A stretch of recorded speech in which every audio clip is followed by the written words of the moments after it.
Likewise, think about who your brand is for. Who is your buyer persona? Get specific. If your niche is travel, then think about the kind of travel you're focused on. Is your audience interested in backpacking and experiencing countries in an authentic manner? Are they interested in beautiful scenery? Or are you selling luxurious experiences and getaways? These three focuses create entirely different brands aimed at different people. So once you've identified these factors, the logo can be born out of that. Your job is to express that through your logo and your company name, so that someone who has no prior experience of your business can look at it and know right away whether you might have something to offer them. Likewise, make sure that all the images you post and all the text you write is in service of that same mission statement and focus, such that all your content and marketing material is pushing the same values and speaking to the same core audience. This is how you will go about creating a strong brand for your Instagram account, and ultimately, your entire digital marketing strategy. 3 things you should never do when using Instagram marketing. Instagram marketing appears relatively straightforward on the face of it, being predominantly a matter of posting images and adding relevant hashtags to each one. But while this is true, it's also the case that there are some nuances that can get in the way of those who aren't overly familiar with the platform, and this is how mistakes happen. So keep listening, and we'll go over 3 big mistakes that new Instagram marketers sometimes make. 1. Not having anything to say. This is the first and biggest mistake you can make as an Instagram marketer, not having anything to say. And by that we mean not having a clear mission statement or clear values. It's up to you what niche or industry you want to work in. It's up to you what type of photos you want to share. But what's essential is that you offer something that is unique to you. The worst Instagram accounts are the ones that are totally generic. Fitness brands that have a random selection of photos of people working out, or travel accounts that post pictures of people hiking through the mountains one moment and people in clubs the next. You need to hone in on what makes your account unique amongst the others in your niche. How are you going to stand out? What are you going to do differently? Decide who you want to be before you start out, and then make that clear in everything you post. 2. Using too many filters. Filters look great, right? Take a good-looking photo and add the right filter, and you can turn it into something really special. And if that's true, then what could be better than adding lots of filters? Filters on every single image, and plenty of edits to change the contrast, the saturation, the vignette. Unfortunately, the result is often that the images just look cheap, and that you lose some of the information and quality from the image you originally took. Moreover, it can end up looking modeled and inconsistent. Looking at your page as a whole, it might look completely incongruous. 3. Being inconsistent. And that's the last mistake. Thinking of each picture, but not thinking about your account as a whole. Consistency means posting regularly, and there's nothing worse than an Instagram account that hasn't had an update in weeks. But it also means being consistent in what you post. That means posting only within your niche, and ensuring that you have a consistent style and tone across all your images, all in service of identifying your specific audience, and then communicate to them directly with content they engage with. How to use influencer marketing on Instagram to accelerate your growth.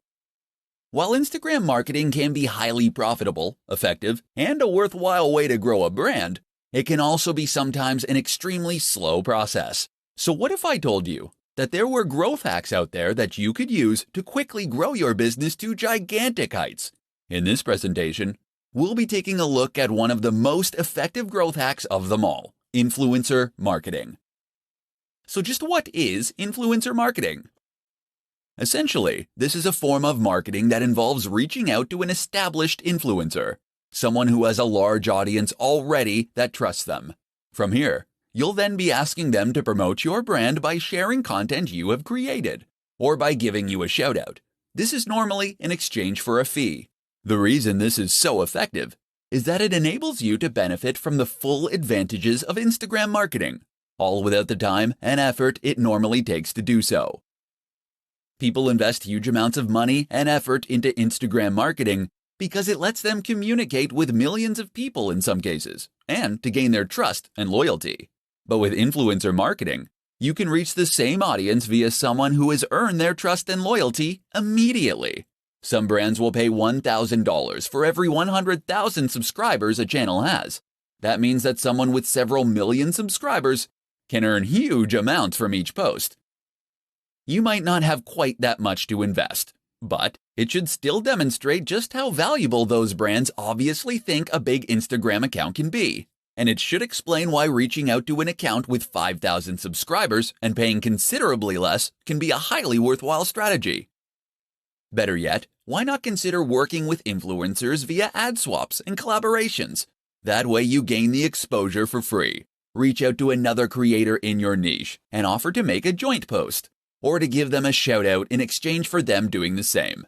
In doing this, you'll both benefit from gaining access to each other's audiences, but without having to build up those numbers from scratch. Don't try and reach out to the biggest brands on the net from the start. Most of them won't respond to you. Instead, start with a channel that is a similar size to yours. As you grow from each collaboration, you can aim for a bigger and bigger account next time. How to set up your Instagram business account in 5 easy steps. Instagram is one of the most popular platforms for marketers because of just how easy it makes it for creators to reach a large audience. Instagram has a low ROI in that it doesn't take very long to create a post. Just point a camera and shoot. But you can potentially gain a lot from a single successful image. And the good news is that this low barrier to entry begins the moment you get started. That is to say, that it takes no time at all to get started with an account as a business. In fact, you can get started in just 5 steps. Step 1. Download the app. For all Instagram has going for it, it does lack a good website or PC app. The best way to get started is still on mobile, so you'll want to download it on Android or iOS. Another slight limitation is that the iPad app is sorely dated. Step 2. Choose a name. You'll need to choose a name for your account, as well as a name that will appear on your profile. Try to choose a display name that reflects what you do. Ideally, this will be the same brand you're using elsewhere. Alternatively, if you're creating a personal brand, then you should choose that name. Step 3. Create a bio and choose a profile picture. You'll need to choose a bio and profile picture next. Make sure that the profile image is representative of the kinds of content you'll be posting. For many people, this is the first contact they'll get with your brand. Your bio should quickly describe what your account is all about and link back to your site or store. Step 4. Make it a business account. You can choose to make your account a business account when you first sign up, or you can switch to a business account later on. Either way, you'll gain access to more analytics and information, and will be able to access other more useful features. Step 5. Become verified. If you are a known name or have a known brand, then becoming verified means you'll be singled out as the official account with a badge. This can help you build trust and authority with your audience, but it also gives you access once again to additional features and benefits, such as being able to swipe up on stories to visit linked sites. How to sell the dream. Understanding value proposition in Instagram marketing. Do you understand what makes Instagram tick? No? Let me ask that again. Do you really understand what makes Instagram tick? Have you cracked the code, as it were? Have you worked out what the absolutely massive accounts all have in common? If not, listen on and we'll explain. Instagram is a place where you can post images in order to build a following. We can agree on that much. But what is the purpose of those images? From a business standpoint, Instagram is less about reaching as many people as possible, though it is about that too, and is more about trying to make a big impression on those people. It's about building loyalty and influence. And the way you do that is by selling your value proposition. Or to put it another way, you do it by selling the dream. Because behind every business product or service is some kind of dream, some kind of promise that the company is making to the audience. When you sell someone a fitness book, you aren't giving them pages and print. You're giving them a key to unlock the perfect body. You're giving them the means to feel sexy, attractive, energetic, and appealing. You're saying if you buy this book, you will feel happy, confident, and healthy. Except you can't just say that, because that's something that pretty much every company says and very few can substantiate. Instead, then, you want to imply it. And the best way to do that is with images. Images and a fair helping of social proof. That's where Instagram marketing comes in as the ideal tool. Of course, Instagram is an image-based platform where posting pictures is the main way you contribute. That and making comments and sharing likes. Therefore, it's all about looking good and then congratulating others on looking good. And so if you're selling that fitness book, or if you're selling sports clothes, you can share images of people looking happy, sexy, confident, and healthy while using your product. Then, when other big influencers do the same thing, it all sends one very powerful message, and it creates an emotional response in the viewer that makes them want to follow, so that they can feel that this lifestyle is already a part of their identity, and that ideally also makes them want to buy. How to create a strong brand for your Instagram account. Instagram marketing does not occur in a vacuum. That is to say that your success on Instagram is at least partly dependent on your success elsewhere, and the way that you integrate your strategy with other forms of social media marketing and content marketing. And the one crucial thing that will tie it all together, that would be your branding. A strong brand is absolutely critical when it comes to helping people quickly identify what your account is about, and whether or not it might be ideal for them. So how do you go about making a great brand for Instagram? Stay tuned and I'll explain everything. First, just what is a brand? A brand is more than a logo. The logo should in fact be an expression of your brand, by which I mean it should reflect what your brand is all about and help others to quickly understand that. From that point onward, your brand should also help others to then identify your content and to know that they're dealing with the same business that they have been. So the place to start is with a mission statement. This is a statement of intent. It explains what the idea behind your business is, why you created it to begin with, and how you hope to make people's lives better through it. Likewise, think about who your brand is for. Who is your buyer persona? Get specific. If your niche is travel, then think about the kind of travel you're focused on. Is your audience interested in backpacking and experiencing countries in an authentic manner? Are they interested in beautiful scenery? Or are you selling luxurious experiences and getaways? These three focuses create entirely different brands aimed at different people. So once you've identified these factors, the logo can be born out of that. Your job is to express that through your logo and your company name, so that someone who has no prior experience of your business can look at it and know right away whether you might have something to offer them. Likewise, make sure that all the images you post and all the text you write is in service of that same mission statement and focus, such that all your content and marketing material is pushing the same values and speaking to the same core audience. This is how you will go about creating a strong brand for your Instagram account, and ultimately, your entire digital marketing strategy. How to create a consistent Instagram account to grow your audience massively. What's the key to a highly successful Instagram account? Hint: it's not owning the best camera in the world, nor is it being a big celebrity. Although neither of those things will hurt, of course. Rather, the key to a hugely successful Instagram is consistency. That means posting every single day, and ideally up to 3 times a day. This has been shown by market research across thousands of channels to be the most effective amount to post. So you better get a plan going of how you're going to offer that much consistent content. But it's not just posting consistently in terms of timing that matters. It's also posting consistently in terms of subject matter, style, and tone. One of the biggest mistakes you can make as a creator is to not settle on a single niche, or to include too many photos of your dog or kids.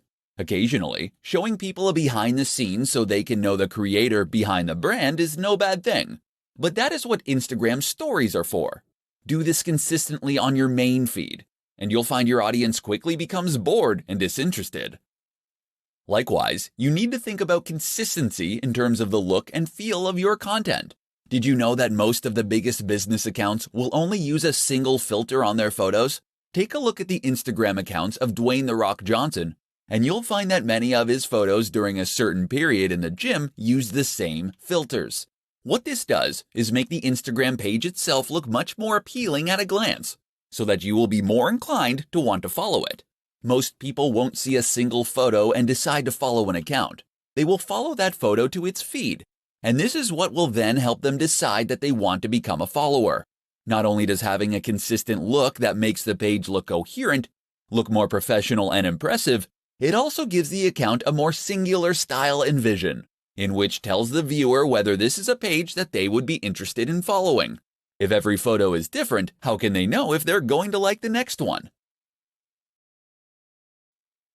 5 tips to grow your Instagram audience faster. Has your Instagram account hit a plateau? Have you stopped seeing new subscribers appear on your page? Perhaps your numbers are even going down. Or maybe you never had any luck in the first place. Don't feel bad. This is extremely common and something that countless creators and marketers have to struggle with. And the good news is that you can grow your account with just a few simple changes. In this report, we'll explore what those are. 1. Post regularly. The optimum amount of posts to make in a day is 1 to 3. This has been demonstrated across many accounts, as it ensures that enough people actually get to see and engage with your content. 2. Be consistent. Posting regularly like this is one way that you can be consistent. Another is to post content that is always on brand, and that matches the tone of your previous images. In fact, many businesses recommend using the same filter on every single image. This is important, as it allows you to create a consistent theme on your page, and it ensures that the overall impact of your account is greater.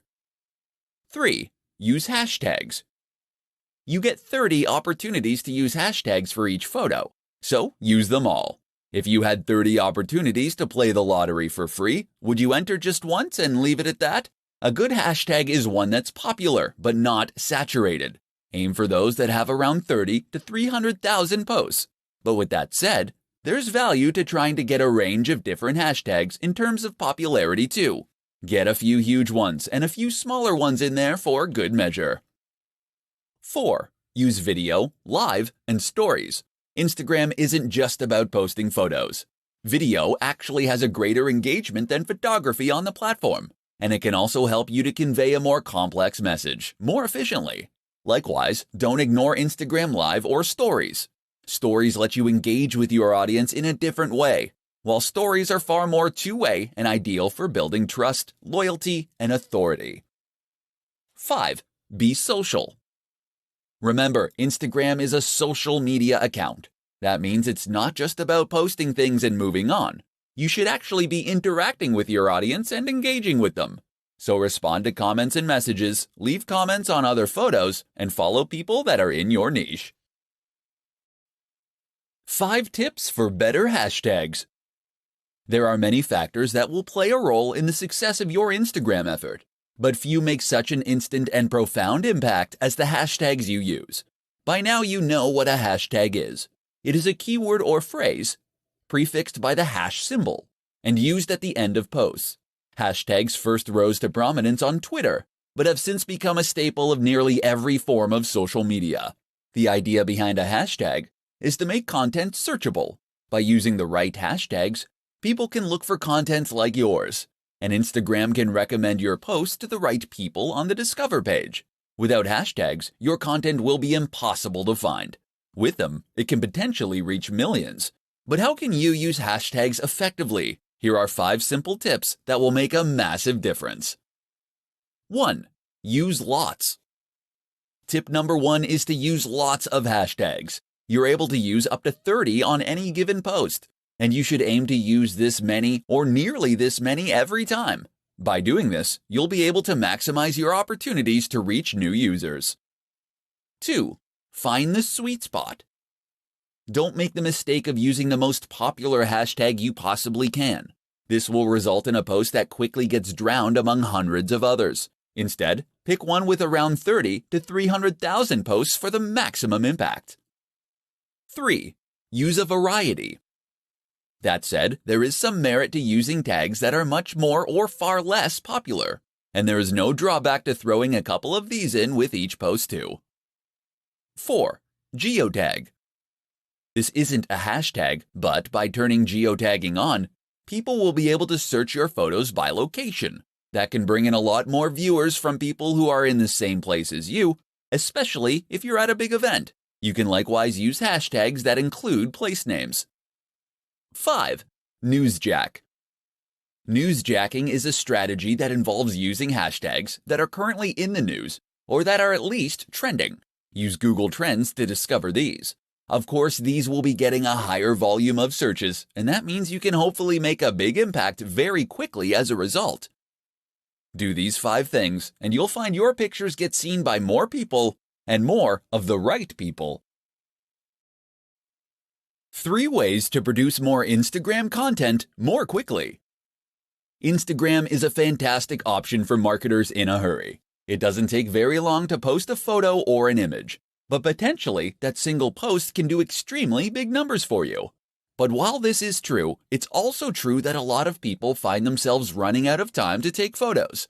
Unfortunately, photography does require a little bit of prep, as you need to find a good spot, set up the subject, and make sure your camera is charged, etc. If you have been struggling to remain consistent with your Instagram marketing, then read on and discover how you can solve the problem.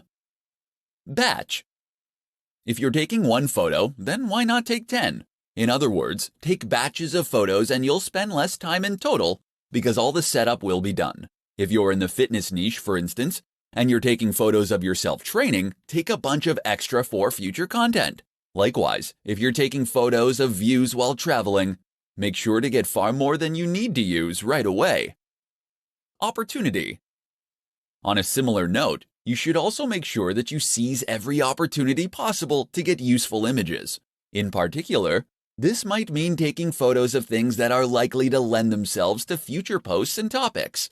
Did you need to withdraw a whole load of cash to pay the plumber? Then great.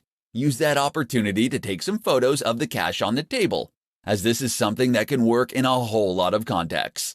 And while you're at that scenic location, this would be a good opportunity to get photos of not only the view, but of you doing yoga in front of the view, of your product in front of the view, of you climbing that mountain and looking successful. Think of every angle and version of the shot that you might need in the future.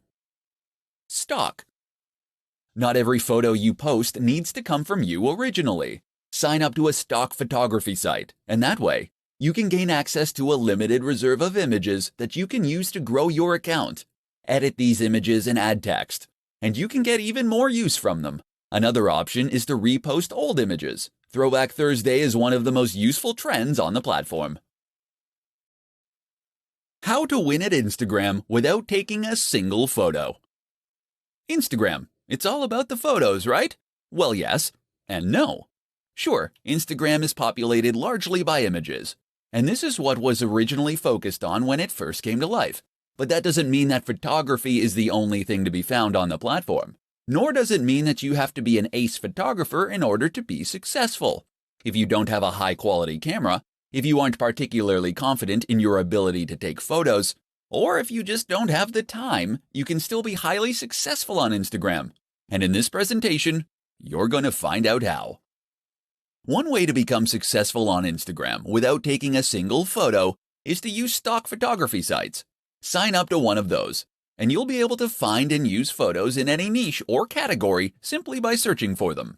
You'll be entitled to edit those images too, and even do things like add writing on top of them. So let's say you have a motivational page. All you need to do is locate photos of people climbing mountains or standing in front of sunsets, and then add in some inspiring quotes using fonts that you get from the same source. It's that easy.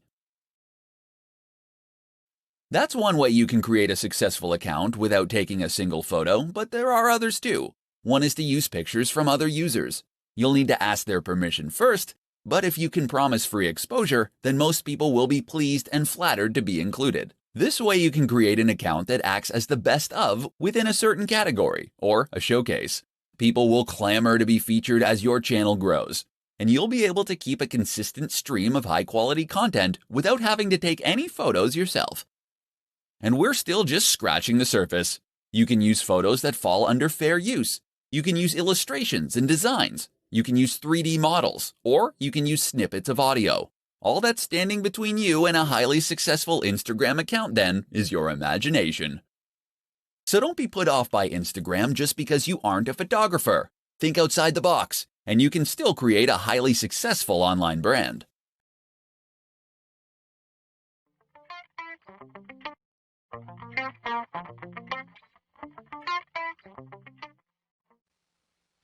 Okay, now in this video, what we're going to do is we're going to run through some of the basic business models that you can implement right away on Facebook.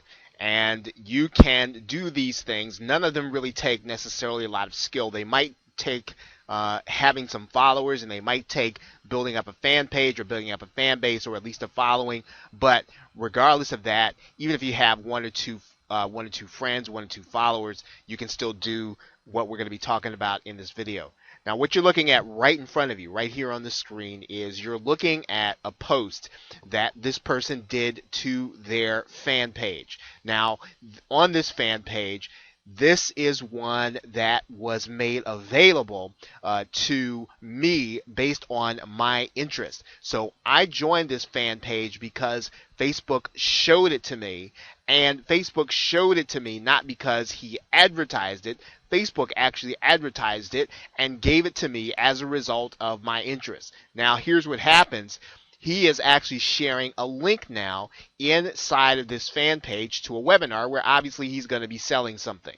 That is a way that you can do that. Now, having a page where you have lots of followers, where you have a specific topic, is a way that you can get people to come to your events and see what it is you offer. Every time he actually puts something on this fan page, a number of his fans are going to see his post. Now, not everybody's going to see it, but a number of people will see it. Facebook does have an algorithm, and that is one way for you to earn money right away, is to have a fan page and to post to that fan page and to post links. Some of your followers are going to get the actual link to buy. Now, to do that, you're just going to go straight to your status, and you're going to post right in here. You can post a link, you can post an event, you can post anything that you want where people are either going to buy at an event, or you can post the link straight to the event. Some of your followers and some of your fans are actually going to get that link in their newsfeed. That's one way for you to earn money. Of course, you need to have trust with the people that are going to be on your page. Now, that's not the only way that you can make money. It's probably the simplest one that you can do.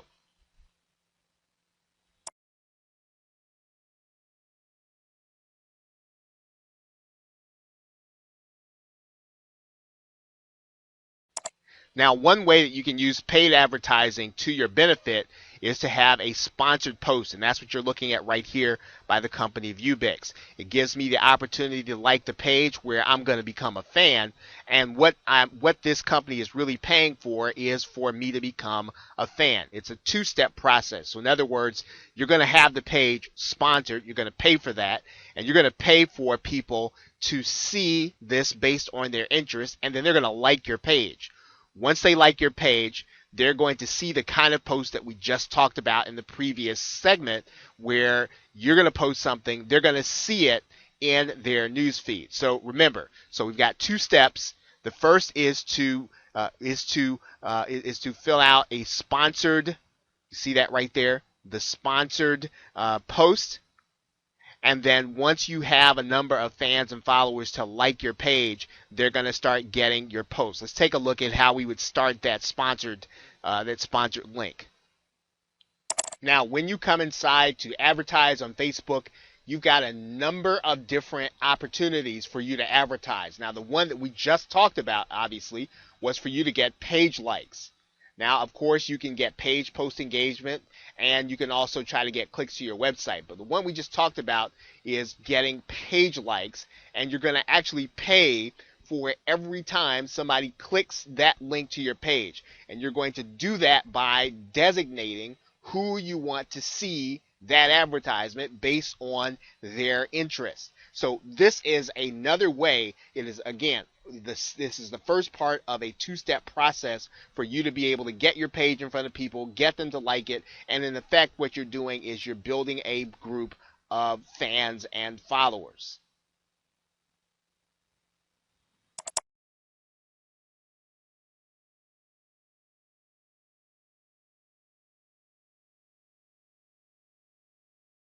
Okay, now what you're looking at right now is you're looking at a page that has a number of listings. All I did was go up here to the search bar and I typed in the search phrase yard sale, and I also put page there. Now I put a city name in front of it. Now depending on where you are in the world, you can find different cities that have what are called yard sales. These are online yard sales, and literally this is an opportunity for you to sell anything that you want. Now, depending on what the group's rules are, some groups will only allow you to sell certain things. Some groups will allow you to sell digital products. Some will allow you to sell services. So you need to find the rules to the yard sale, and you can post to these pages based on the rules. And typically, you're going to want to post in your local area. Now, obviously, you don't have to sell local. You can post this in any one, but pretty much if you're going to get accepted into one of these closed groups, they're probably only going to be accepting people in their local area. I'm going to take you inside of one of the groups right now. Okay, so you're noticing that I'm inside of this group. You probably noticed that you see here's a set of drums, all kinds of things that people are able to sell.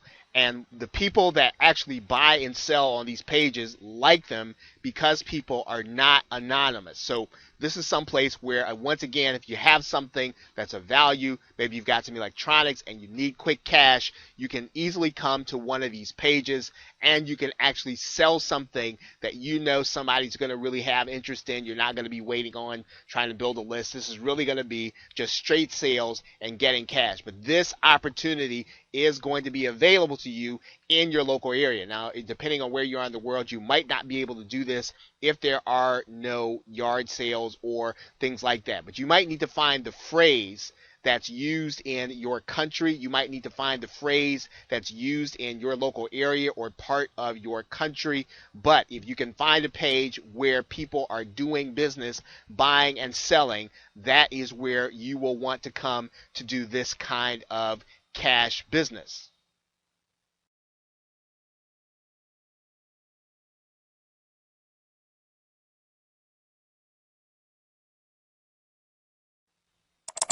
Okay, now yet another way is to start your own interest group. Now you'll notice that I'm inside of this interest group and there are a number of things that are going on here. Now, the person that you're looking at right now is the person who actually started and owns the group, and so he then is allowed to post different links. He's allowed to set the rules, and he's attracted people based on an interest. So he is selling in a niche that he knows people are interested in and he specializes in. This is something that you can do. If you have a niche you specialize in, you want to attract people, and you want to attract people to the group based on what you're doing. Now, there are a number of things, obviously, that you're going to need to do inside of the group. You're going to need to post content. You're going to need to keep discussions going. But this is a way for you to be able to earn money if you have a specific area of expertise, if you have a specific passion that you want to do. Now, another thing that I do want to show you while you're here is you'll notice that there are a number of suggested groups. So when you have a suggested group, it has a specific definition. You are going to have your group seen. This is a way for you to get your group advertised. So one of the things that you'll want to do, whatever group, if you decide to start a group, is to make sure you have described your group adequately. You want to make sure that your group is described specifically, because you're going to get people, you're going to get your group suggested to people based on your description and the people that have joined. Okay, so you, once again, in this strategy, or this part of this strategy, you're going to have your own group. You're going to be posting your links, but you're going to be attracting people based on your link. And of course, the other part to this is making sure that your group is described adequately so that it will actually get suggested to other groups where people will then want to join, and then you will then be able to post links to them also. Last but not least, of course, you are going to want to make sure that you are joining some of the JV or joint venture groups so that you can find out different offers that are going to be available to you in order to market to either your group or people in your news feed. Once again, you'll notice that inside of this group there are two things that are happening. There's one where you're finding out the things that you can do inside of the group. You're going to get access to all these posts. But also, when your group is described adequately and you do have people that are joining, you are going to have that group advertise to other groups. And that advertisement is not going to cost you anything. So your group is going to get promoted. People are going to see it. Based on their interest, they're going to join. Now, one other thing that you're going to want to realize is that most people will join based on the other people that they know are their friends, right? So when people join this group, they're going to be shown to other people as being part of the group, and that will influence some of their followers in order to join the group also. So this is a viable strategy to have your own group and to have that group advertised by Facebook. Once again, that doesn't cost you anything. Doesn't cost you anything like, you know, a sponsored page or post, but it works just as powerfully. Now, there is one more thing that you'll want to take note of here.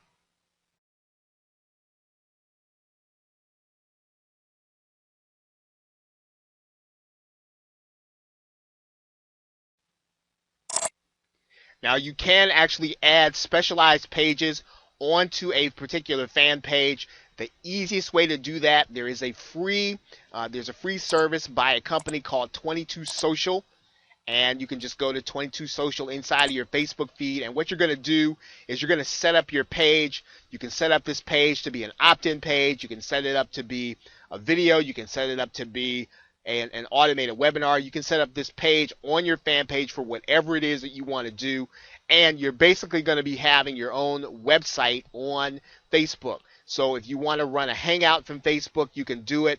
You can do this easily. And once again, the company that you're going to want to look for is called 22 Social, and you can get at least one free page. And you can see I've got mine there, 22 Social Facebook page. Once you get to 22 Social, they're going to have you go through a process. You're going to set up a page on your fan page, and you can use that page in order to market whatever you want to. And so it's just like having your own web page on Facebook. Now, that's another way. Now, obviously, you're going to go through all the basic traffic strategies. You're going to go through all of the basic copywriting in order to get people from Facebook over to your page. But the benefit and what we want to show you here is that you can set up any web page as a tab with anything that you want in there in order to attract customers into your marketing funnel. Okay, so really, those are some of the strategies that you have available. Obviously, you can buy paid advertising, and that would be all the advertising here on the sidebar. You can do any or all of those things, and it's beyond the scope of this particular video in order to talk about paid advertising. There are courses that has volumes of information on how you do that paid advertising, but you can start by doing some sidebar ads along with some of the other strategies in some of the other courses. But this course in particular, we're just really giving you an overview of things that you can do right now in order to generate cash based on whether or not you've got resources, big or small, in order to get started right now, right away, things that you can do. Okay, so with that, thank you, and I will see you in the next video.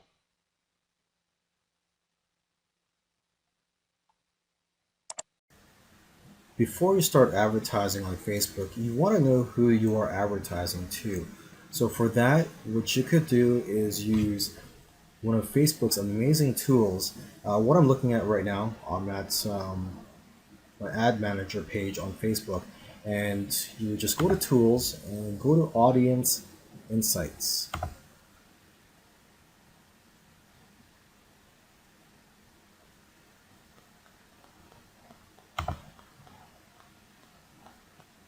So you could get lots of information about your audience on this page here. And what you want to do is go to interests and type in your keywords or a public figure in the niche that you are marketing to. So for this example, let's say I am marketing to people who want to make money online, or to people who want to start a business online. So let's just choose just a general keyword here. I'm just going to go to business and industry, and I'm just going to go to this right here. Just choose entrepreneurship.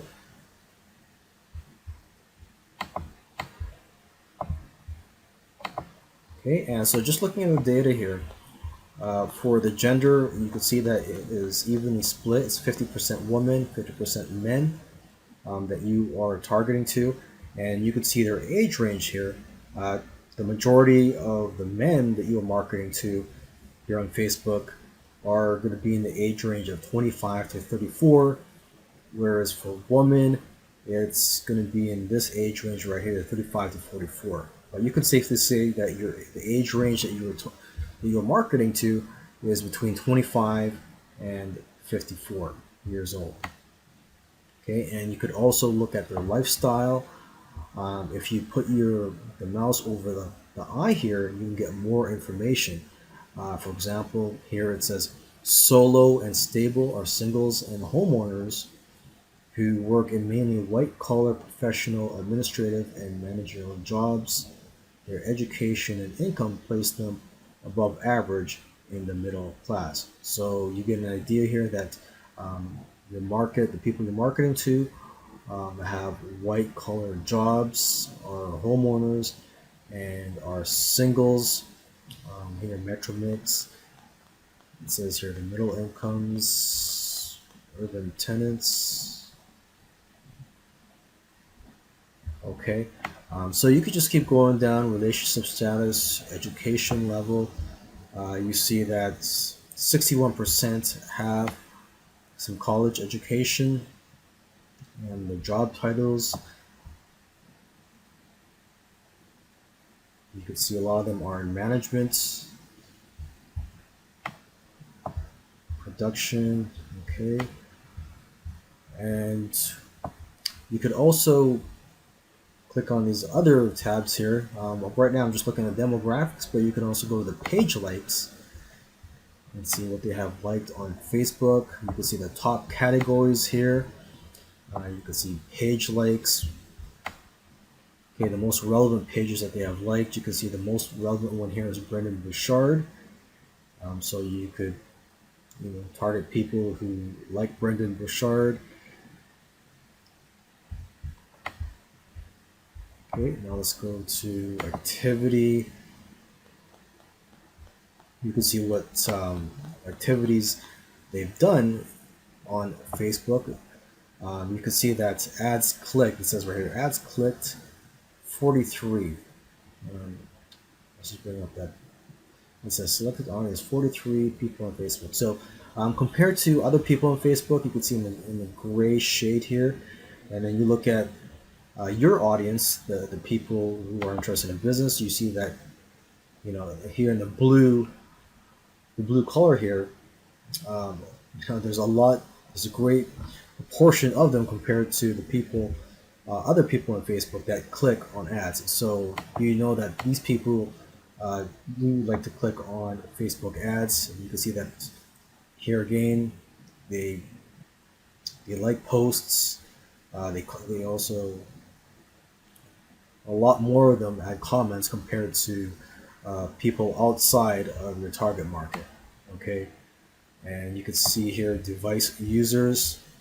You see 25% use Android, 55% mobile only, desktop. So you see that a lot of them,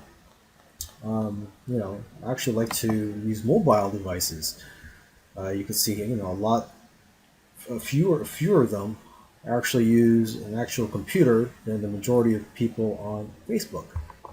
Okay, you can also go to household to get an idea of what their income is. You see the majority of them earn between 50 to 75,000.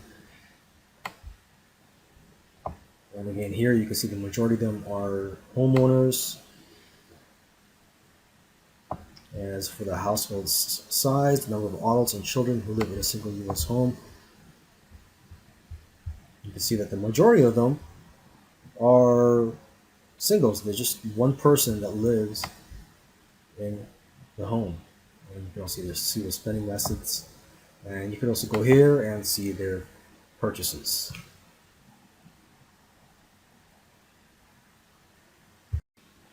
Facebook is one of the hottest traffic sources out there, and therefore you do not want to get your Facebook account suspended. You hear all the time about marketers getting their accounts suspended. Now, I do not know all the reasons why people get their accounts suspended, but I do know a couple of reasons. Okay, and one of those reasons is where people make outlandish claims on their Facebook ads.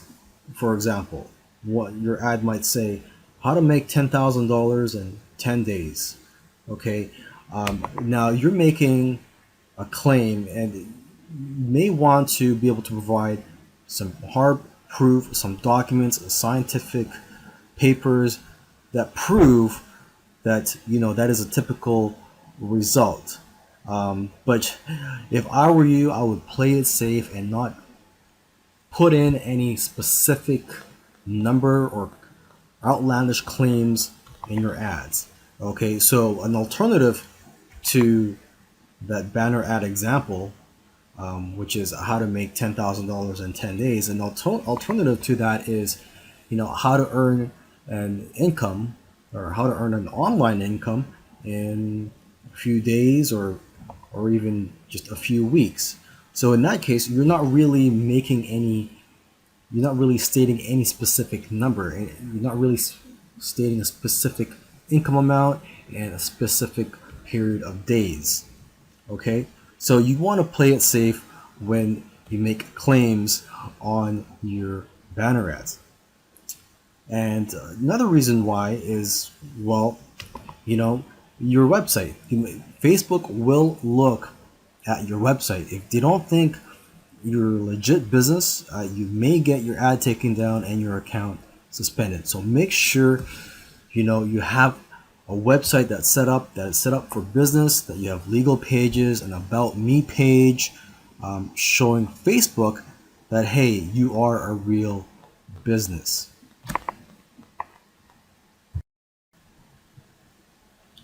Welcome to this video series in which I'm going to teach you how to advertise on Facebook.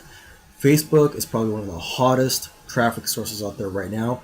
There's 1.49 billion users. You can start for as little as $5 per day, and the targeting is really good on Facebook because they have invested billions of dollars in their technology to basically get to know the consumer, and they've got all kinds of data on their users. Okay, so in this video series, I'm going to cover topics such as how to avoid getting suspended. A lot of marketers do get their accounts suspended on Facebook. I'm also going to teach you how to research your market on Facebook, and I'm also going to show you how to create a Facebook ad using a free tool. And I'm also going to let you watch over my shoulder as I set up an ad campaign on Facebook. When you click on create ad, this is the page that you were brought to, and you have a few options here to choose from. Now what I recommend you do is to choose this one right here, increase conversions on your website, because Facebook will use their million or billion-dollar technology and try their best to increase the conversions on your website. So what I recommend is you do this one right here, and then you would just choose a URL to promote.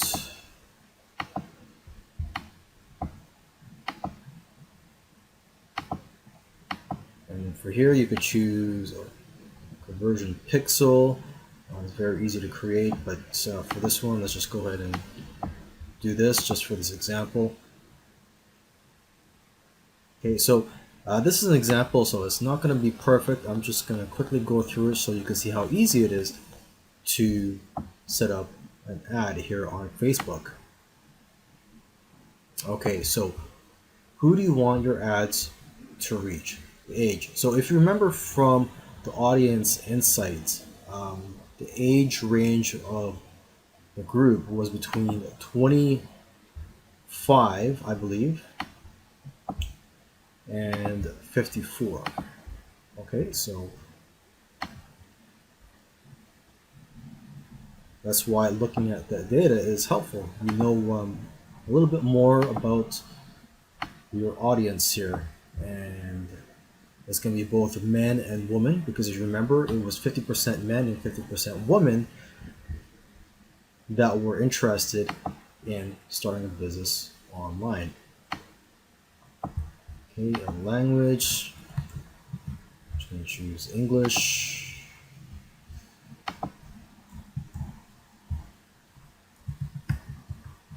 And for this example, I'm just going to choose entrepreneurship, interests.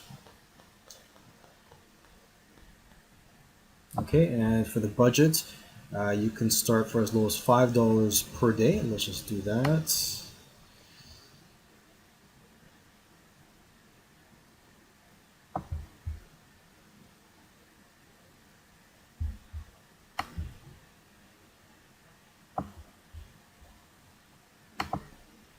Okay, and we're going to go ahead and upload the banner ad that we created. Okay, so what we have here, we have two images.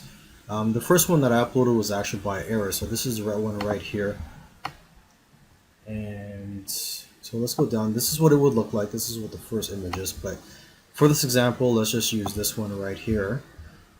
And another thing you'd want to do is you want to remove this one right here, mobile and newsfeed.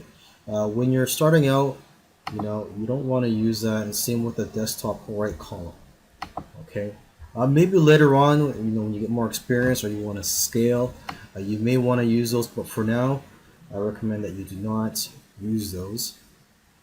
Okay, now next, let's add in the text around the ad here. Headline, start the business, call to action button, it could just be download.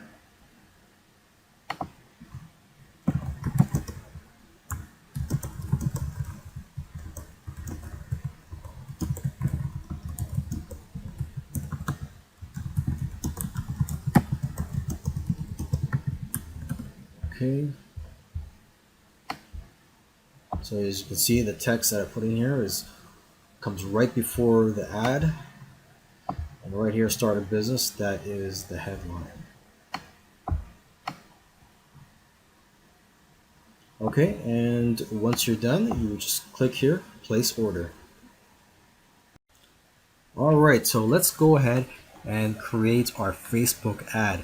In this video, I'm going to show you how to create one using a free tool.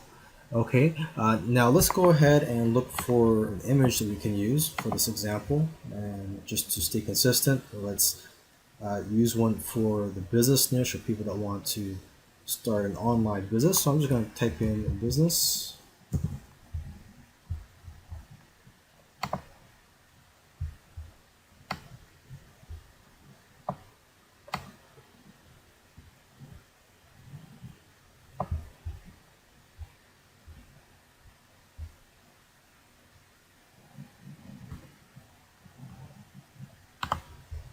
Okay, let's just use this one for this example here.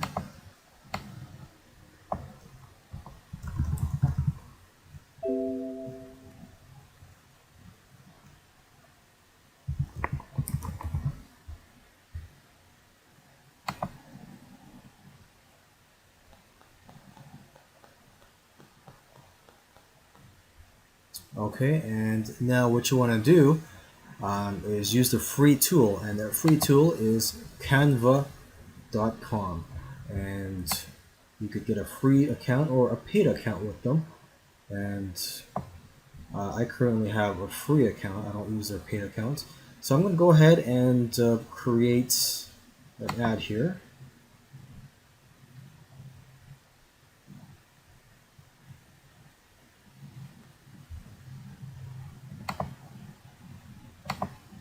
And I'm just going to upload the image that I just downloaded.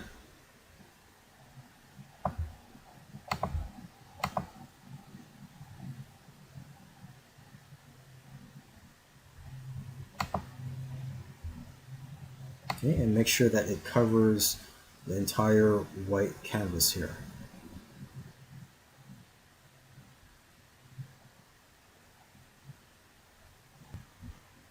So let's go ahead and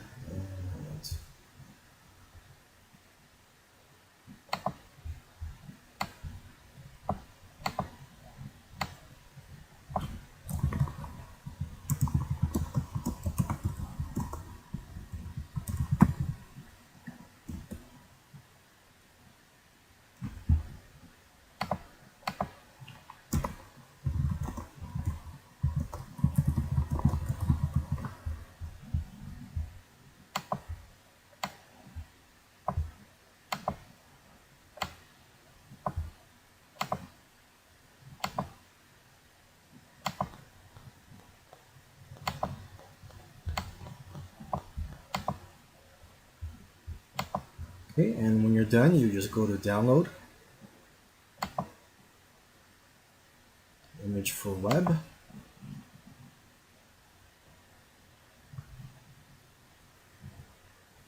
and there you go. So exactly what are Facebook ads? We're going to answer that question in this video. And these are what Facebook ads look like. This particular example is one to get page likes. And you can see you've got the logo, the name of the business, a nice headline that spells out what the ad's all about, an attention-grabbing picture, some details about the business, and you can click to like the page. This is what it looks like on the desktop news feed.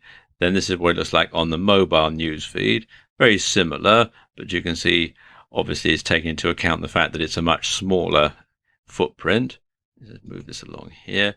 And then in the right column on Facebook, you're going to have a smaller one as well, like this. And there are all sorts of different types of ad that you can get depending on what your ad objective is. You can see them all listed here. So how do Facebook ads work?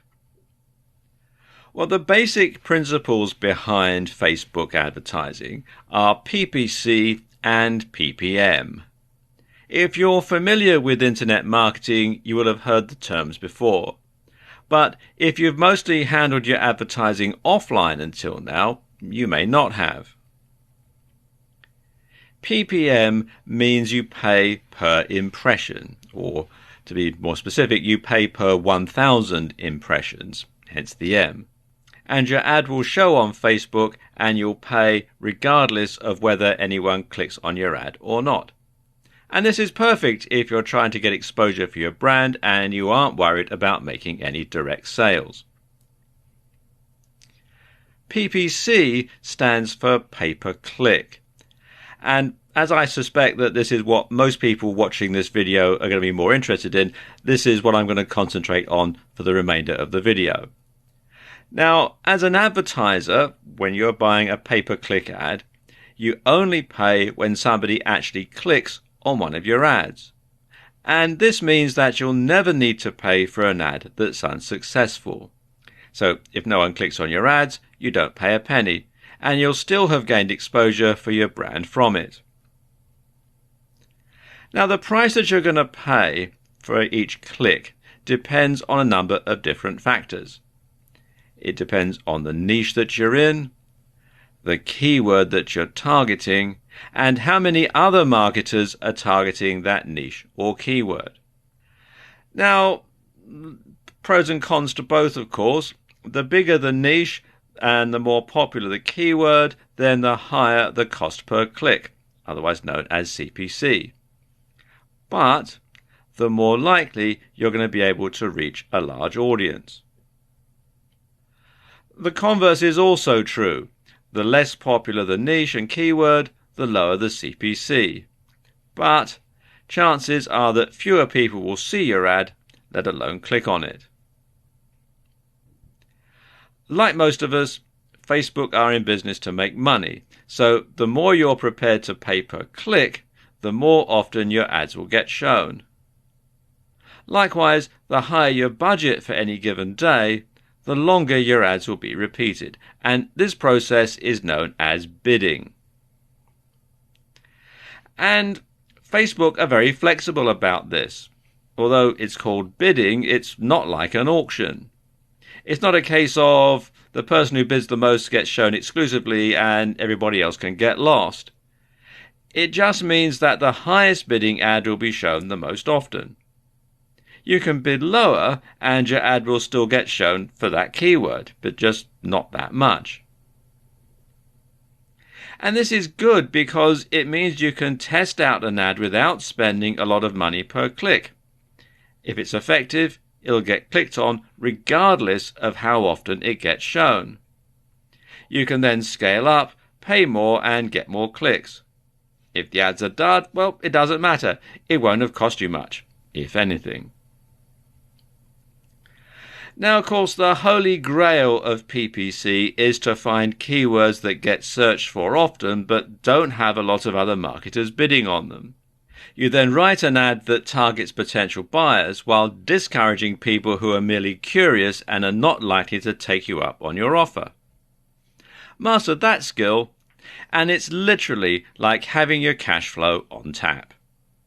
To create an advertisement on Facebook, it's very simple. You come here to facebook.com/business, click here where it says create an advert, and then just simply follow the on-screen instructions. It's very simple. Facebook provides you with a ton of data that you can use to make sure your ads are performing efficiently. Let's take a look at some of the stats. The sort of statistics you can get are similar to those provided by Google Analytics, but in much greater detail. Let's look at some of the different metrics. First of all, you'll want to log into Ads Manager or Power Editor. You'll be able to access a number of different statistics.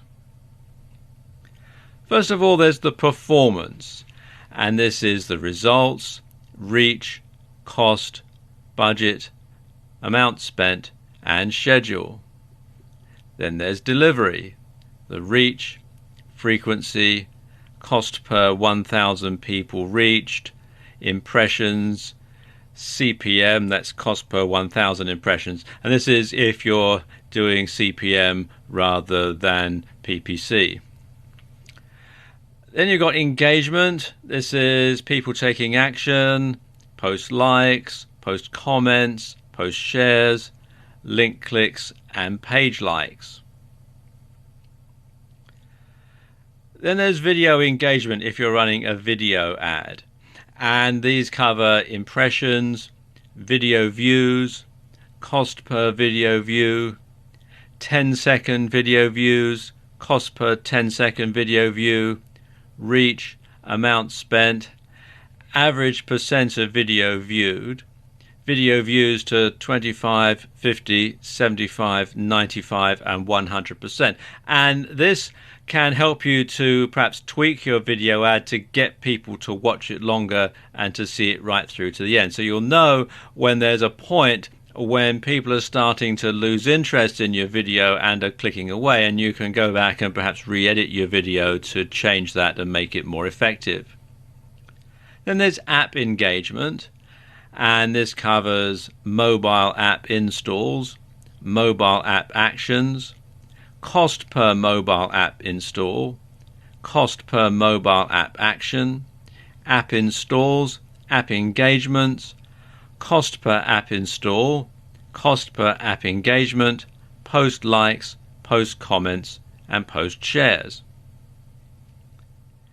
Then there's carousel engagement if you're running a carousel ad. Bear in mind, not all of these statistics that we're going to go through here are going to apply to every single type of ad. So this is to do with carousel ads and carousel engagement, and that includes the reach, frequency, impressions, clicks, unique clicks, CTR, unique CTR, amount spent, CPM, that's cost per 1,000 impressions if you're going that way, cost per 1,000 people reached, cost per click, cost per unique click, actions, people taking action, link clicks, CTR, mobile app installs, leads and conversions, key web page views and conversions, other website conversions, registrations, conversions, adds to cart, checkouts, cost per mobile app install, cost per lead, cost per key page view, cost per other website conversion, cost per registration, cost per add to cart, and cost per checkout. Then there's performance and clicks. You can track the results, reach, frequency, cost, amount spent, ends, all the clicks, click-through ratio, cost per click, impression, CPM, link clicks, CPC per link, CTR per link. Then cross-device, you've got website actions, all of them, mobile app installs, website action value, cost per website action, cost per mobile app install. And you can also customize the statistics that you want. And you can customize any number of sets of columns and save them however you wish to label or identify them. And each custom column set can include any combinations of metrics related to performance, engagements, videos, website, apps, events, clicks, and settings. You can also take a look in the breakdown column, and you can break down campaign data by delivery, action, and time. Now, there are more stats too, but I think that's enough to get you started. Now, at this point, you might be on information overload and not know what to do with all this data. It's best to download all this information to your computer and to save it. And then you can open it up as a spreadsheet. And you want to use this information in conjunction with split testing to see which ad version is performing best, see which audience segment you're targeting most effectively, and to tweak your campaigns to make sure you're getting the best value for your ad spend. You can adjust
Split testing your Facebook ad is a surefire way to make sure that you're getting the best from it.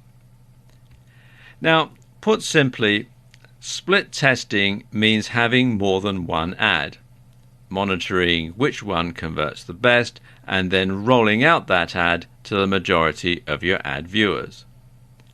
And sometimes this is called A/B testing. And it works a bit like this. First of all, you have your Facebook ad set, and then you have two ads. For the sake of argument, let's call them ad A and ad B. Now, an ad set defines a particular target audience. And it's also used to define your budget, your schedule, and the bid type. So let's say you're going to have the two ads and you run ad A for X number of days or impressions. you then note the number of conversions. You then run ad B for the same number of days or impressions, and again you note the number of conversions. Now let's say, for the sake of argument, that when you go through all the stats you find that ad B outperforms ad A. What you simply do is drop ad A and roll out ad B to everybody that you want to target with the ad. And you then repeat the process using the wealth of data that Facebook provides in its ad reporting to further refine your split tests over time. Now, Facebook provides a breakdown of your ad performance based on location, age, gender, ad placement, and more. And you can use this data to further refine the testing process. So you can create a new ad set and then target an audience based on a particular interest on Facebook, for example. And you can also split test where the ad appears on Facebook, whether it appears in the sidebar or in the newsfeed, etc., how it performs on mobiles as opposed to people watching on PCs, etc. There's all sorts of different stats that you can use to your advantage here. And you simply rinse and repeat, and you do this for all of your ads. Now, every time you create a new ad, split test it against the old ad to see if it performs better. So your old ad is the control that you're going to test against. And of course, if the new ad performs better, well, drop your old ad and go with the new one. And if it doesn't, well, simply stick with the old ad for the time being.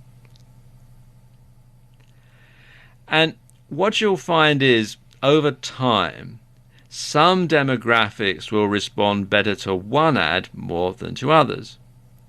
So you can then refine your ad campaigns, serving one particular ad to a specific target audience and another ad to another target audience. And because you can drill down and get very specific with who sees each particular ad, this is one area where Facebook ads really score over, say, Google AdWords. So you can split test and all the different demographics, and you can make sure that every ad is performing optimally. In this video, I'm going to talk you through how you go about creating a Facebook page. And if you're going to advertise on Facebook, it's a good idea to have an outstanding Facebook page to tie everything together. And this will allow you to gain a larger audience to market to, and it will ensure that when someone does go to your page, they'll have only positive experiences. Creating a Facebook page for your business is very similar to creating a profile page for yourself, and you have many of the same elements, such as information, a profile picture, and a cover image. Now, one tip here is to make sure you have strong branding that comes across in your page. A great logo makes a world of difference here, so invest the time and/or money in creating a good one. Also, consider using a writer to fill in your details. A professional copywriter to do that. And make sure that the writing style that you use matches the tone of your business. Now, they make it kind of hard to find the page to log in to create pages.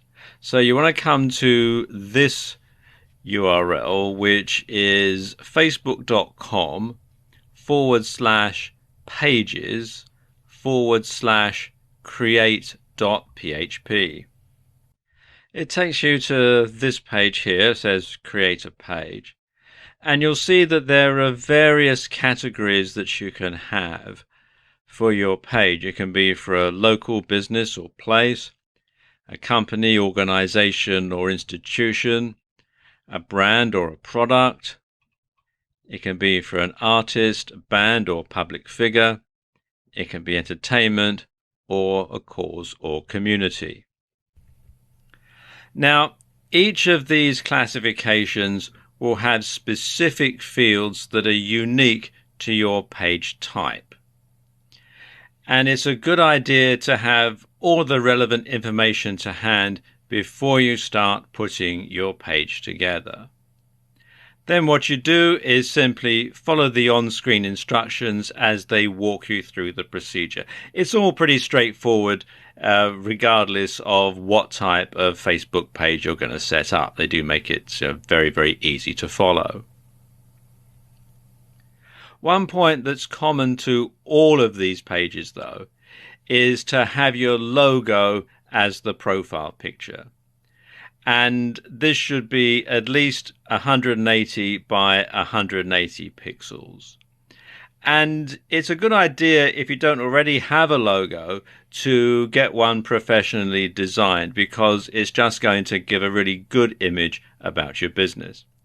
So once your Facebook page is set up, you can then tie it all together with your advertising, and you'll find that things will flow very smoothly indeed. Creating a cost-effective Facebook ad bidding strategy is incredibly important. Getting it wrong could leave you seriously out of pocket. One of the best things about PPC from the point of view of an advertiser is that it doesn't actually cost all that much each time someone clicks. As a rule, you generally pay only a few cents and up to, maybe $5 for clicks. And this means you have a fair margin for error when it comes to ROI, or return on investment. And if you're selling a product on your site, and let's say you make about $30 profit per sale, then you only need a small percentage of those clicks to actually result in a purchase to make a profit. Another great advantage of PPC marketing like this is there's no set cost for your clicks, and the minimum spend is tiny. And this is how a huge company like Amazon can afford to spend hundreds of thousands of dollars on their Facebook advertising, while smaller businesses and entrepreneurs can also afford to pay for some ads and compete with them on a level playing field. And it's highly adaptable, and it gives you a gigantic advantage if you have a limited budget or when you're just starting out. Okay, I know what you're thinking. If there's no set budget, how can you calculate how much you're going to pay? Well, Facebook make this quite easy for you. Now, essentially, this works on a bidding system where you set your CPC, your cost per click, and this defines how often your ad shows. Now, like all of us, Facebook wants to earn as much money as possible. So the ads they show will be dictated by who is bidding the most. And each time there's a slot for an ad, all the relevant ones will be compared, and the ones which bid the highest will be shown the most often. But of course, it doesn't mean if you're paying lower, your ad won't be shown at all. It doesn't work that way. It's not like an auction. So let's say you're willing to bid $2 for each click. Well, chances are that your ad will be seen frequently, but it'll also cost you a lot. If you're only paying 5 cents for each click, your ad will be shown far more rarely. But at the same time, your overheads will be much lower each time someone does click on your ad. And another important factor to consider when making this decision is your overall budget. You can set a maximum budget with most forms of PPC, including Facebook advertising. And this allows you to set a cutoff point and a cap on how much you're going to spend. So, for example, if you were to set a daily budget of $100 and you were paying $1 per click, after your ad had been clicked on 100 times, reaching your daily limit of $100, your ad would stop showing and you wouldn't pay anything more. And this way, you'll be prevented from running up a massive bill. You can also pay per impression.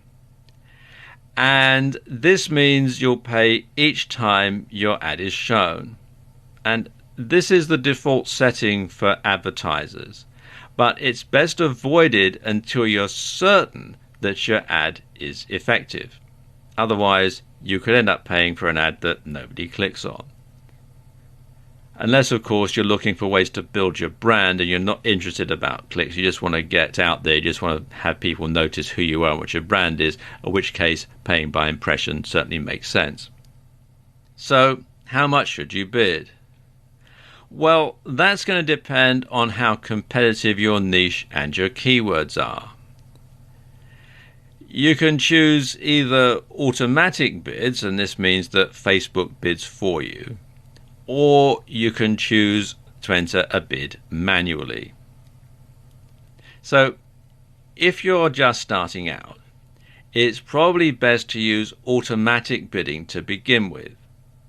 Now, bear in mind that Facebook want to make money from you, so initially they're going to set this figure quite high, but because you may not know exactly what is a good bid and what is a bad bid, you're probably going to have to go along with it just to begin with. But the best strategy that I can think of is to keep it at automatic for a couple of days and see how well your ad performs, and see how often it's being shown, see how many clicks you're getting, etc., etc. Then cut the CPC down and see how often your ad shows. And you want to keep reducing it until your ad is showing less often than you want it to, and then you put the CPC up a bit so that it starts showing more frequently. And monitor your stats. Now, Facebook provides you with quite a lot of stats, so you want to monitor those and keep track of how your ad is performing. Next thing you want to do is to cut the daily budget down to one that you can comfortably afford. Now, remember, Facebook will set it for how much they want you to spend. So you want to cut it down to something that you can afford regardless of the CPC, because after all, you don't want to run up a huge bill and get into debt or anything like that. So once you've done this, you just have to experiment and tweak and test your ad for the best conversion. And it's something that you just have to play by ear most of the time, because there are so many different variables depending on your niche, on the keywords that you're going after, on your target audience, and so on. So there is no hard and fast rule. You just have to play it by ear and work through, tweak, test, improve, and so on. And then eventually you'll get to a point where your ad is performing optimally, and then you can just simply perhaps roll it out to a wider audience. But that is the best way that I know of to create a Facebook ad bidding strategy. Defining the objective of your Facebook ad is very important, because the objective is going to set the pace for your entire advertising campaign. So everything else is going to be based around what your objective is. Now, some people get really puzzled and unclear about precisely what they want their Facebook ad to achieve. And you need to have a clear objective in mind for your ad. After all, if you don't know what you want, how do you know when you've got it? So you need to define this from the start. And actually, Facebook do make this very easy for you. So let me just give you an example here just to illustrate the point. Now, one potential objective would be to get direct conversions. And a conversion counts as someone going through the action that you want them to. So let's say the objective is someone clicking on your Buy Now button and buying your $10 ebook on the Ultimate Total Body Workout. And when the sale has gone through, that's a conversion. So it's making a direct sale from your website via a Facebook ad. Fairly straightforward. So what you do for this ad is you would target people who were in their 20s or 30s, or perhaps older, who listed the gym or fitness as a hobby in their Facebook profile. Next, you will create an ad that would show either in the sidebar or in their home feed. And in this ad, you will broadcast very clearly what it was you were selling and how much you were selling it for. So you will want to have a nice eye-catching ad. You'd want to have a picture of the ebook cover. You'd want to have a nice graphic, perhaps showing somebody working out like we did in the last slide.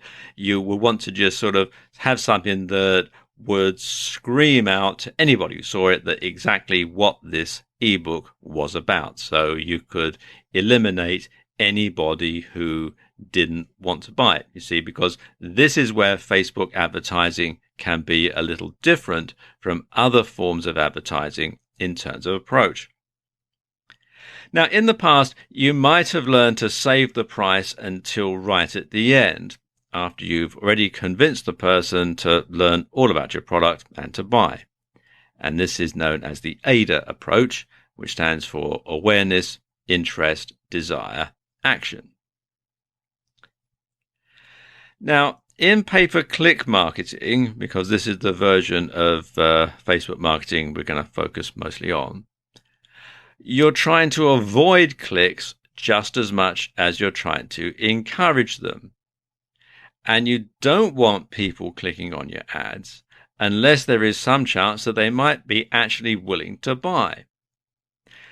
And this is very important. Otherwise, you're going to lose your ROI, which stands for return on investment, because obviously there is a cost every time somebody clicks on your ad. So you don't want people clicking on your ad, going through your website, reading about your ebook, thinking, no, this isn't what I want. I'm looking for an ebook on flower arranging or something like that, and then simply clicking away, because then you've lost that amount of money that it's cost you. So you want to make sure that it's an investment, not an expense. People click, you pay, but they go to your site and they like the ebook and they buy it. That's the ultimate objective.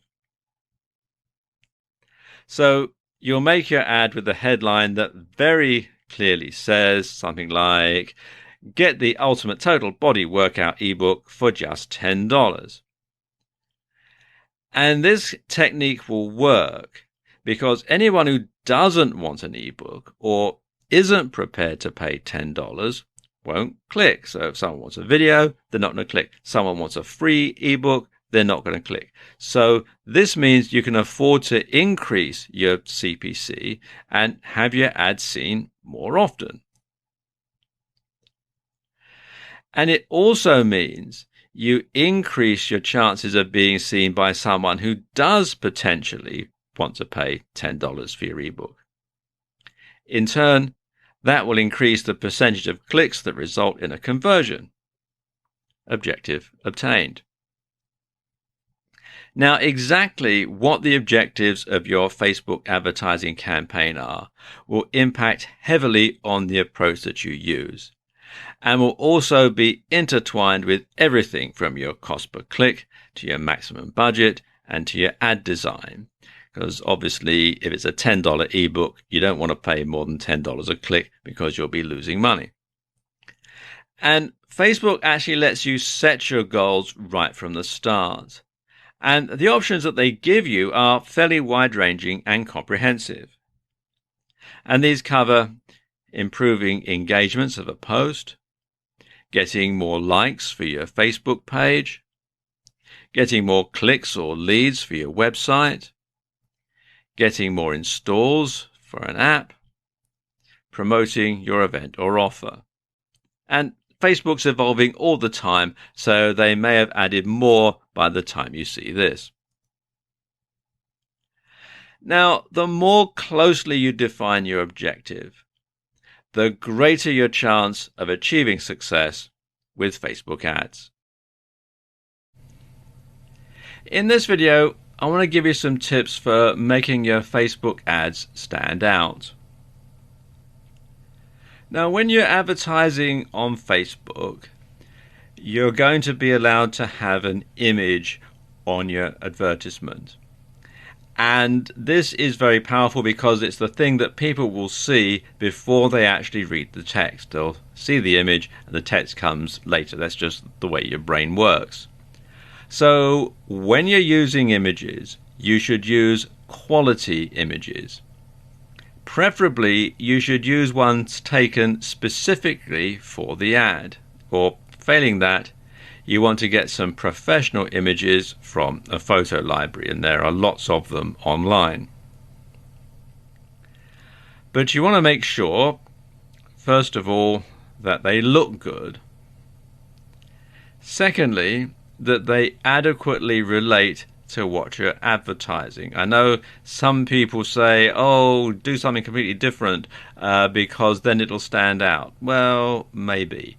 But as a general rule, you want to make sure that if, like in the last slide, we were showing an image of a dessert, you would want to make sure that that image fitted something to do with desserts. You wouldn't want to have something like that for selling, jeans or something like that. You want to make sure that it does actually relate to what you're advertising.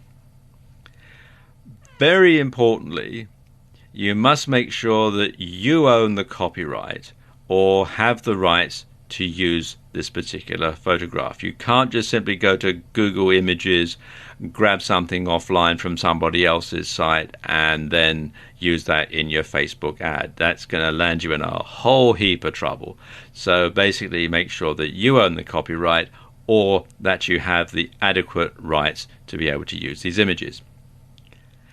And also, you want to make sure that they're not likely to be seen on another ad, because that is going to destroy your credibility. So you want to make sure that it is a unique ad. And as I was saying earlier, that's really why you want to make sure that you have a picture that has been taken specifically for this ad, for you or by you, and for no other purpose.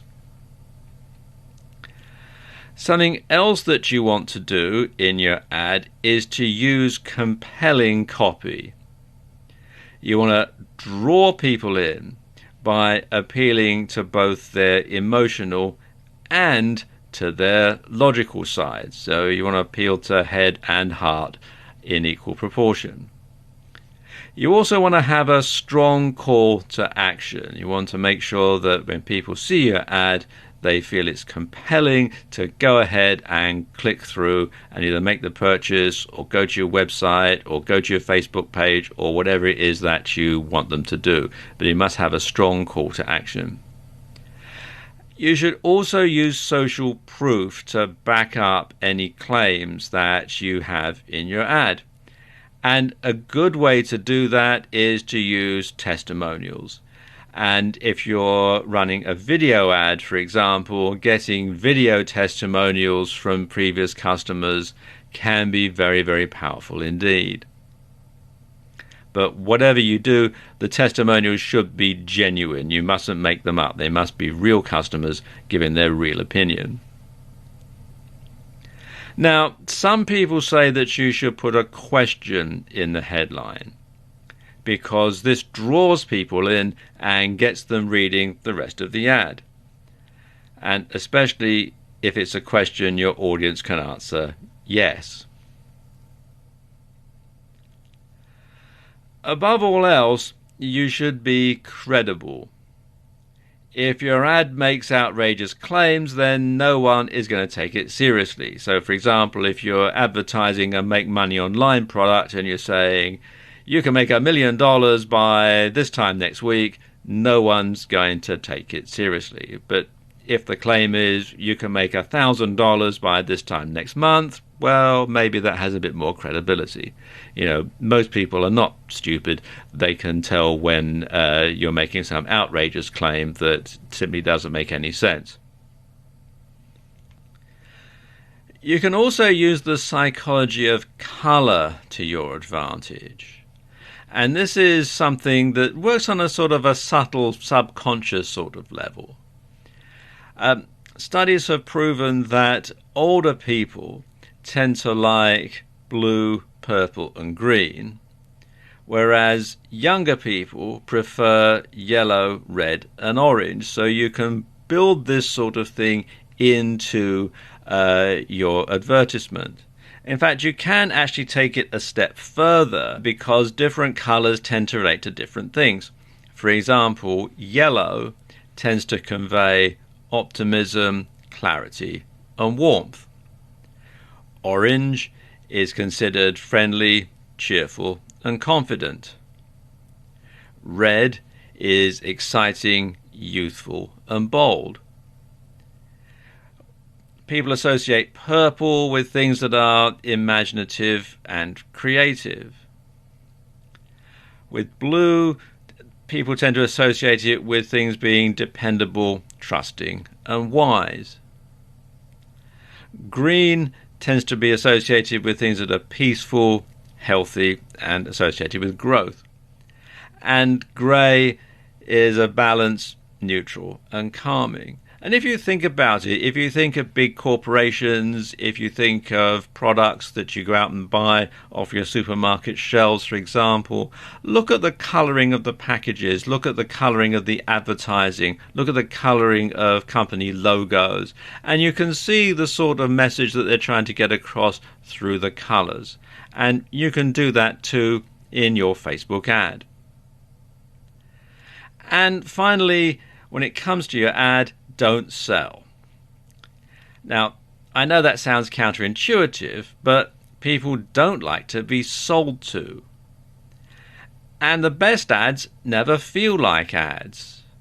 So if you want people to care about your product or service, you need to make them feel like you're delivering a solution to a problem or a need that they're facing. And one good way to come up with ideas is to look at other successful ads in other niches and apply those strategies and tactics to your own advertisement. In this video, I want to talk you through some of the different types of Facebook ad.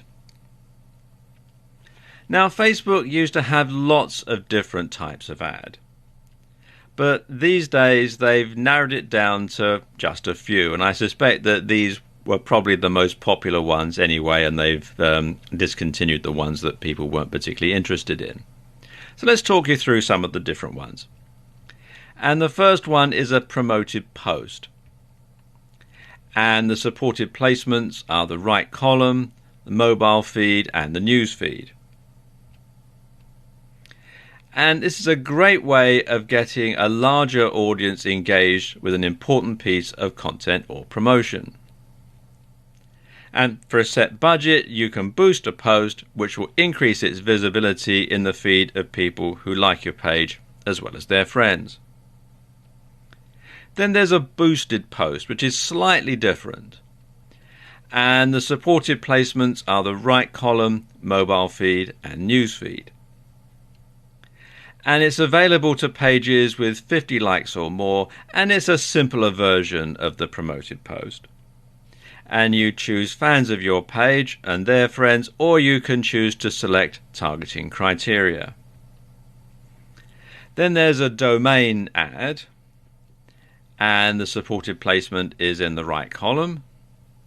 And domain ads are essentially adverts that appear in the sidebar and point directly to a website that you're hosting. It's a similar way to a Google AdSense ad. And they are perhaps the simplest form of ads and are composed of a simple heading and a block of text. Then there's the multi-product ad.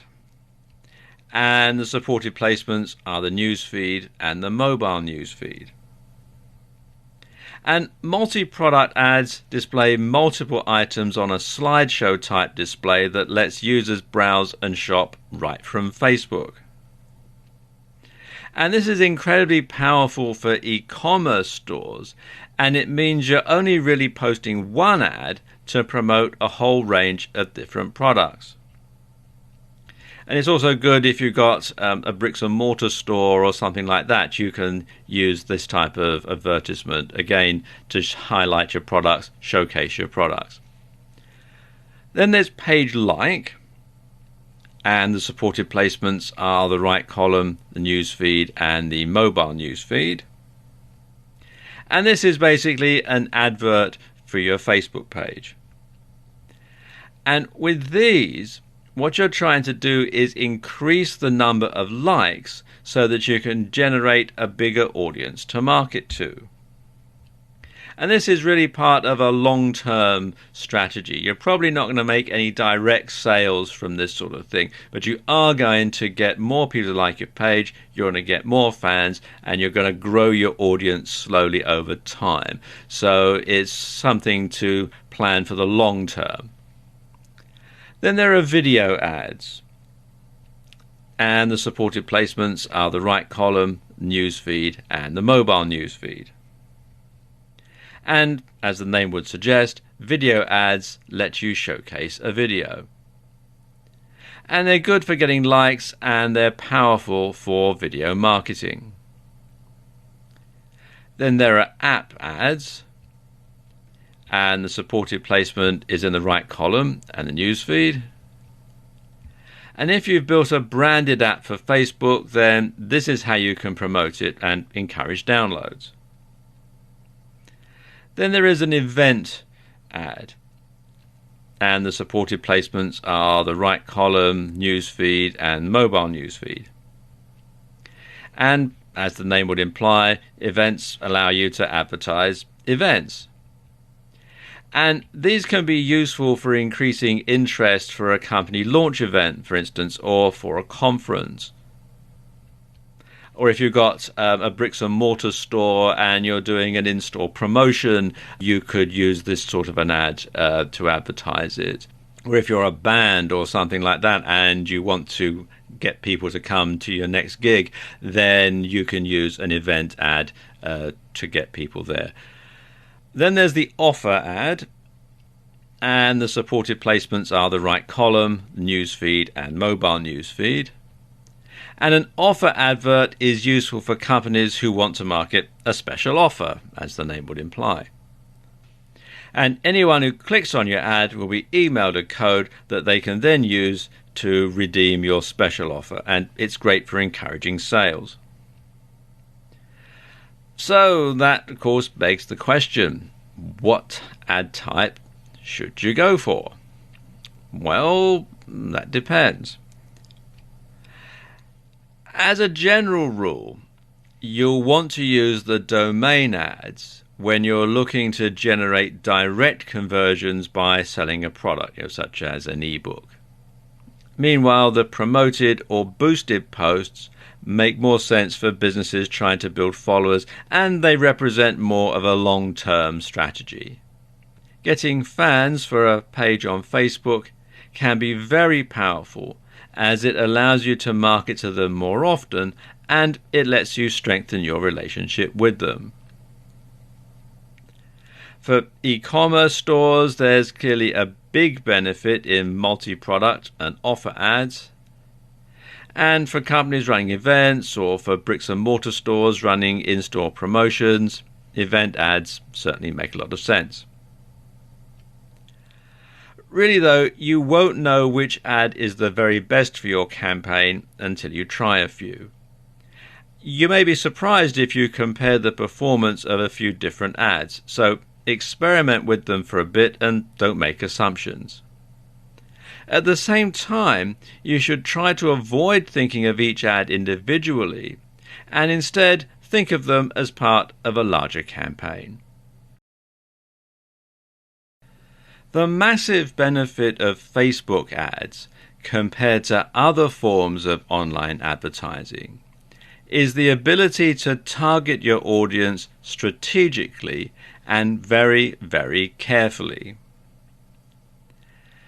And Facebook advertising has the advantage of giving you access to huge amounts of information about each member.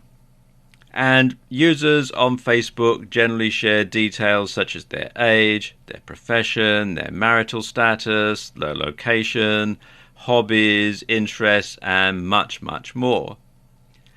And this gives you the ability to pick exactly who you want to see your ads. So, do you want your ads to be seen by inner city teenagers? Or would you rather they were seen by women based in the suburbs who are in a relationship? Or by local business people? The reason why this matters is that it allows you to target the precise audience for your product or services. So, if you have a shop selling wedding dresses, you will probably want to target women in relationships, probably engaged, and living locally. If you were selling computer games from an e-commerce store, you'd want to broaden your ads to target everyone in the country, or even all over the world if you're selling it via a digital download, for example. And you'd want to target mostly males in their teens and 20s who listed gaming as one of their hobbies. This way, you drastically reduce the amount of people who aren't likely to buy clicking on your ads. And you ensure that all of your money is being spent on worthwhile and useful advertising. So anybody who is not going to be interested in your product or your service is not going to see the ad, and therefore is not going to be a waste of money for you. Okay, now let's look at the different targeting options that Facebook has, because they do have quite a few, and the sort of targeting option that you're going to choose is largely going to be dependent, of course, on what your product or service is. Now, you can create a custom audience if you want. You can use email addresses, phone numbers, Facebook user IDs or app user IDs to create and save addresses that you'd like to show your ads to. So you can make sure that only people who you specifically selected will actually get to see your ad. Nobody else will. You can also choose by location, age, gender, and language. And basically these are the most basic demographics of the audience that you want to reach. You can choose by interest. You can pick specific interests that are important to your audience. And these are determined by what people are connected to on Facebook, such as pages or apps. So if you're in a hobby niche or you're in a business niche, you can zoom straight in and only target those particular people. You can also select your audience based on connections. So you can set your audience based on whether or not they're connected to any of your pages, apps, or events. Or anyone who has a friend connected to what you're advertising will see their friend included in your ad. And this can increase the likelihood that they'll find your ad relevant, and they'll find it relevant enough to engage with it. Now, keep in mind that selecting multiple options for connections will limit your audience to people who only fall under each parameter. So, for example, if you wish to target your fans and friends of fans, you'll probably be better off using two separate ads, one for fans and one for friends of fans, because selecting both parameters for one ad will target only people who are fans and have friends who are fans. So it does sort of work its way through, so it can limit you. You can actually limit the amount of people that see your ad. This is the whole point. It is to sort of narrow down rather than broaden the advertising base. And of course there are more categories as well. You can select people based on any Facebook or partner categories that you've requested access to, although you need to keep in mind that some data is only available to advertisers in the US, because Facebook is of course a US based company and data protection laws apply in various places. Now let's look at a few tools that can help you to select the right audience. The first one is Ads Manager, and as it says here, in their help center post here. You can create and run your ads, target your ads, set your budget, see how your ads are performing, and see your billing summary, payment history, and payment method info. And you can find out and access it by going to facebook.com/ads/manager. Obviously, you do have to have some ads running in order to manage. The other one is Power Editor. And this is, it says, designed for larger advertisers who need to create lots of ads at once and have precise control of their campaigns. And you can find it at facebook.com/ads/manage/power editor. And you have to have the right sort of browser to make it work. And it's basically an updated version of Ad Manager. Finally, you can use Audience Insights to get a really good look at the sort of people who are looking at your advertisements.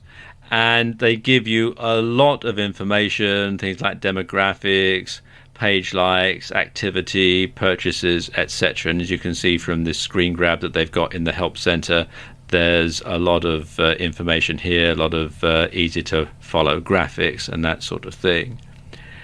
And they do have a lot of information on how it works, and there is actually a video on the subject that explains it probably better than I can. So if you come here to facebook.com/business/news/audience-insights, you'll be able to find out all about it. So what's the difference between advertising via Facebook ads and advertising via Google AdWords? Well, there are certain similarities. First of all, both Facebook ads and Google AdWords are pay-per-click or PPC. At least Facebook does have a PPC option. And both allow you to set a cost per click, otherwise known as a CPC, and a budget. Both will show ads which pay the highest most often. Both allow you some degree of targeting, and both have different ad types which enables you to match the ad to the target audience. But that's about where the similarity ends. So let's take a look at some of the key differences between advertising on Google AdWords and advertising on Facebook ads. Now, when someone does a search on Google, AdWords ads are shown in the SERPs, that's the search engine results pages, and they're generally shown down the right-hand column and sometimes across the top of the results. And you can see they usually say ads or sponsored results. And you can also show an ad on somebody else's website via Google's AdSense program, meaning you can reach a very wide audience with Google AdWords. AdWords are also the best known and most respected form of pay-per-click advertising, but they're also the most highly competitive.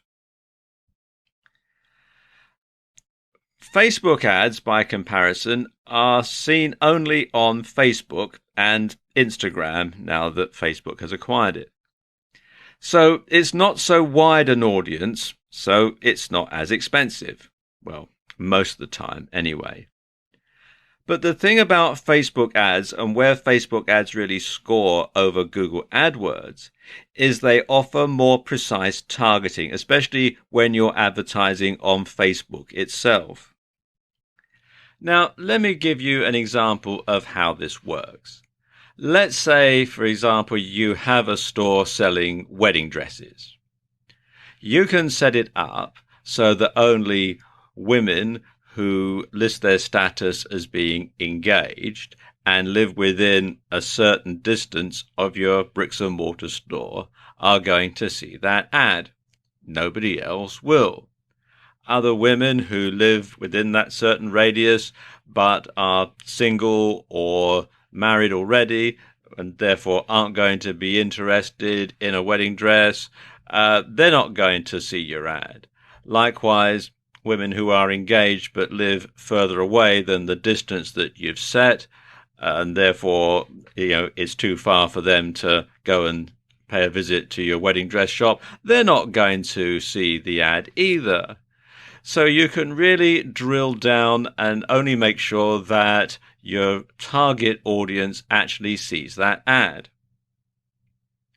Likewise, if you run a site on giving dating tips for guys, you can make sure that only men who list themselves as single see your ad.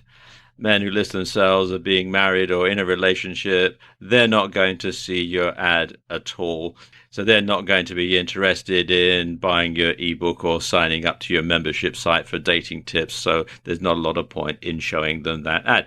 And this is where Facebook advertising really scores, is because you can really zero in on a very, very specific type of person. Your ideal customer, you can decide what he or she is, and then you can make sure that only those people who fit the very narrow criteria see your ad, and therefore they're more likely to buy your product or service, and you're more likely to make a successful sale. That's the sort of thing I mean.